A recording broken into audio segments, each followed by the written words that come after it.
Joining me now is the fabulous drag queen and performer Vanity von Glow to talk about drag story time and suitable entertainment for children. Let's quickly take a look at Vanity in action.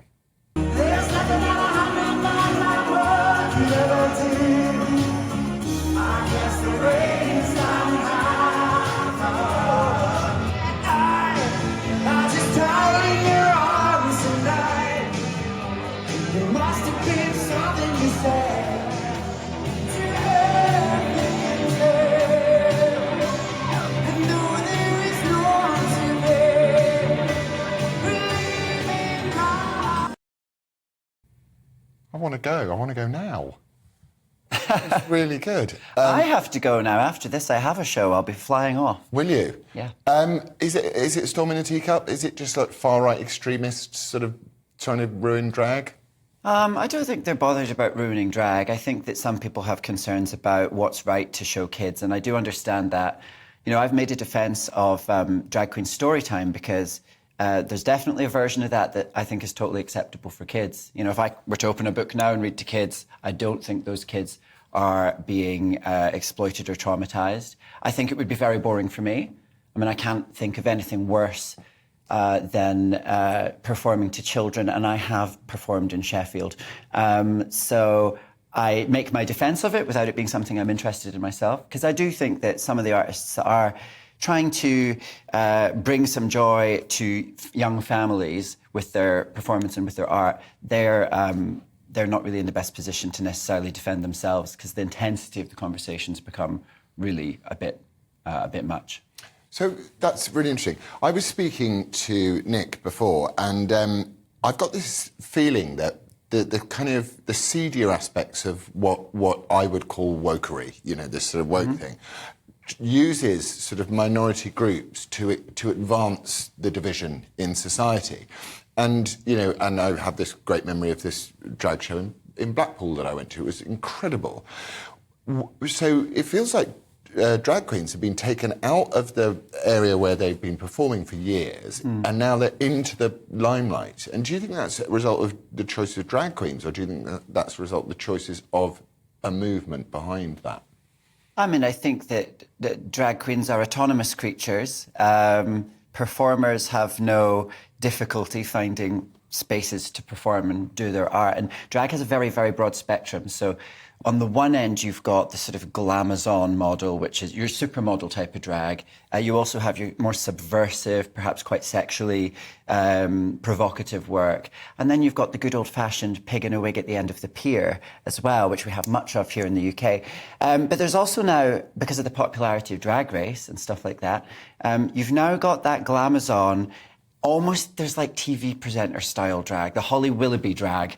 I can think of some friends of mine who perform in that way, and there's nothing really in their show that's, you know, particularly subversive or unacceptable. It's a bit camp, it's a bit silly, and that's the sort of queen that I could see reading to kids, and it's not a big issue. So I think the reading to kids thing is absolutely fine by me, and I don't have any problem with it, weirdly, for someone who everyone thinks is a fascist Nazi.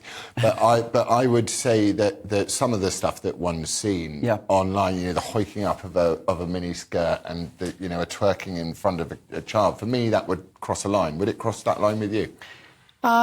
I don't have children, but I don't think that's the type of show I would be taking my kids to, because while I can understand the argument that it's not necessarily appropriate, I make the distinction between there's lots of things that aren't what I would choose to do with my niece, for example. I wouldn't have her watching an 18-rated film when she's 6 years old, or playing violent computer games, perhaps. But I do respect the rights of parents to make the decisions for what content their children consume. And I also don't think that just because a performance is inappropriate means that it's exploitative or means that it's grooming. And I have some sympathy for the point you were just making about, I'm aware that here at GBNews people are very concerned about the creeping woke movement. One of the moments that you're known for was on Question Time, where you pushed back against the idea that this is a racist country. And I think that some people have misgivings about the expanding definition of some terms, including racist. So there's been some would say a concept inflation, where ever increasing behaviours are defined under that umbrella. There's an argument for that. I think what's happening here is that we're seeing a concept inflation of terms like grooming. Because as far as I'm concerned, a Beyonce performer doing the single ladies or doing Crazy in Love, who's doing a bit of ass shaking and shaking a tail feather, is actually they're doing the assignment. That's what the performance is.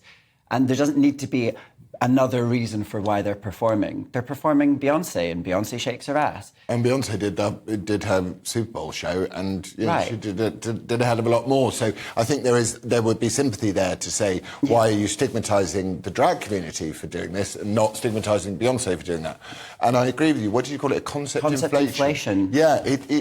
But how do we deflate that concept? How do we bring it back down so that we can have a reasonable conversation, which we have, about what is and isn't, what we think is and isn't appropriate, without sort of constantly expanding these concepts and inflating them? I think everyone on both sides needs to have more integrity about the language that they use.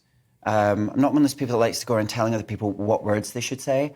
And I absolutely believe people are free to use the terms that they want to use to define the things as they see it. But at the same time, let's use sort of minimal necessary force. Let's not just because you're annoyed that there's a performance taking place somewhere that you're uncomfortable with, use the most extreme language in public discourse, like the language of grooming and paedophiles.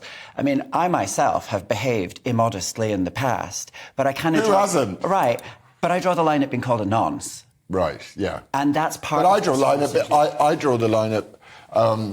sorry for saying nonce. Oh, is that a forbidden word for the watershed? Sorry, I said nonce. Oh, now I said it 3 times. I'm sorry. Thanks, Ofcom. We're all friends again. What was I trying to say? Yeah, so if we can... So, exactly, these very inflammatory words like racist and, paedophile and stuff like that, we want to bring them back in. To use words accurately and correctly in order to connect better, really, rather than using inflammatory language, which I'm very guilty of often. Well, and I do think that our way forward is back together. I had a conversation here at GBNews with Calvin Robinson the other day, and my approach is to try and have the conversation with a bit of playfulness, but try and approach it from a fairly muted point of view. It can become quite extreme, and I would understand why some people who are right in the eye of this storm have been under such attack because of performances that they've done.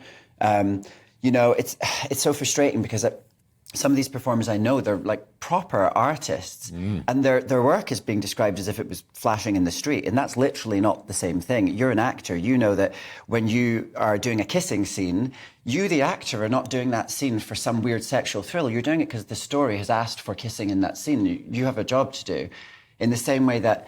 I find it very uncomfortable, though. Whenever I had to do it as an actor, I found it very, very uncomfortable. Yeah. I hated it. Yeah. So, I know what you're saying. But so are we in agreement that there are elements to the children-focused drag stuff which is too much, and that we should also enjoy and appreciate the non-sexual version of what drag is? I think there's room to appreciate that there is a kind of Disney princess drag that, to me, my favourite drag is saber-toothed drag. It should be quite cutting. You couldn't tell. Right, that's what I enjoy, that's what I like to do. I wouldn't like to limit my own performances by filing my teeth down in that way. So I think that we should I think there's a lot of people that have probably not seen a drag show in a long time and don't realise that the art form's moved on since Lily Savage. There's still stuff like Lily Savage out there, thank God. And yes, there are quite racy performances that take place. There have been instances of a couple of those that have taken place, and there have been young people there because it's babies and it's really a show for the mums. Yeah. Mums will take their babies to see a screening of a 15-rated movie sometimes. I know, but maybe they shouldn't. Well, that's for the parents to decide, I think. I agree. Well, Vanity, thank you very much for coming on and being so balanced and generous with your time.